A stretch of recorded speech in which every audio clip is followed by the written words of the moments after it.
शहर हेलो। के कोने में एक पुरानी वीरान लाइब्रेरी थी, जहां किताबों की खुशबू और सन्नाटा राज करते थे। कबीर वहां घंटों बैठा रहता था, पुरानी कविताओं की तलाश में।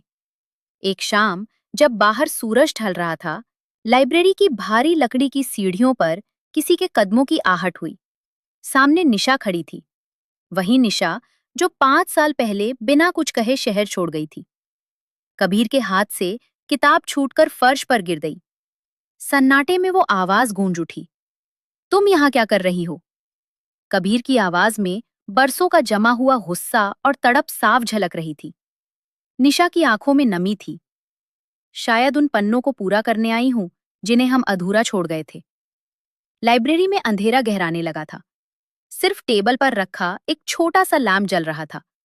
कबीर अपनी कुर्सी से उठा और निशा के बिल्कुल करीब जाकर खड़ा हो गया। अलमारियों में रखी हजारों किताबें जैसे उनकी इस मुलाकात की गवाह बन रही थी। 5 साल निशा, 5 साल तक मैंने इस सन्नाटे से बातें की हैं, कबीर ने फुसफुसाते हुए कहा। उसकी सांसें निशा के चेहरे को छू रही थी। निशा ने कांपते हाथों से कबीर के चेहरे को छुआ। मुझे लगा था तुम मुझे भूल चुके होगे। कबीर ने निशा का हाथ पकड़कर उसे पुरानी लकड़ी की अलमारी से सटा दिया।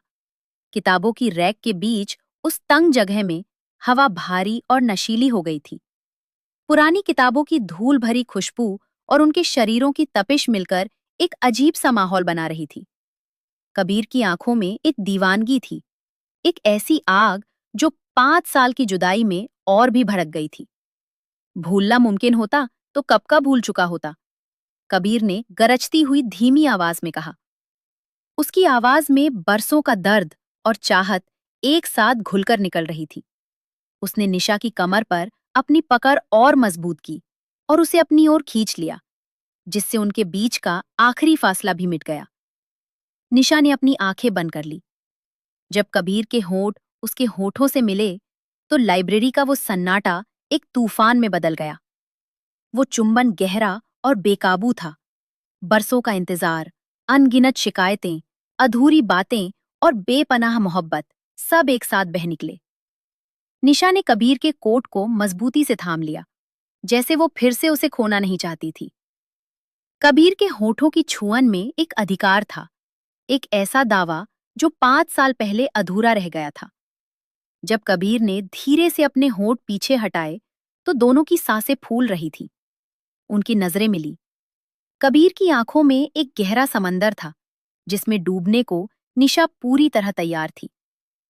कबीर ने निशा के चेहरे को अपने हाथों के प्याले में भरा और उसके अंगूठे से उसके भीगे और लाल होठों को सहलाया। उसकी उंगलियां अब धीरे धीरे निशा की गर्दन की ओर बढ़ी। निशा के गले की नाजुक त्वचा पर कबीर का स्पर्श जैसे बिजली की लहरें दौड़ा रहा था। कबीर ने अपना चेहरा झुकाया और अपनी नाक निशा की गर्दन के पास ले गया। वहां निशा के इत्र की हल्की खुशबू और उनके मिलन की गर्मी का एक मदहोश कर देने वाला मिश्रण था।